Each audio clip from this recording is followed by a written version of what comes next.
আওয়ামী লীগ এবং ভারতের এটাই হচ্ছে কাজ দেখেন। সিরিয়াল কিলার জিয়াউলের শিকার হয়েছে 1030 জন মানুষ।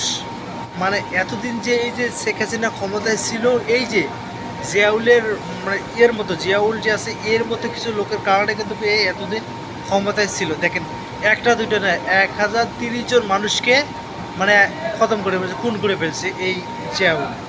আর এরাই ছিল শেখ হাসিনার আন্ডারে, মানে শেখ হাসিনা এদেরকে দিয়েই সরকারকে মানে সরকারের ক্ষমতা ধরে রাখছিল। এরকম মানে যারা একটু বেশি বাড়াবাড়ি করতো তাদেরকে ধরে এরকম মানে দুনিয়া থেকে সরিয়ে দেওয়া হতো। এই জিয়াউলের রহমানের মতো কয়েকজন মানুষ শেখ হাসিনাকে টিকিয়ে রেখেছিল, ঠিক আছে। এখন দেখেন মানে এখানে এই সবগুলো ছিল ভারত এবং আওয়ামী লীগ, এরাই সব কিছু, ঠিক আছে।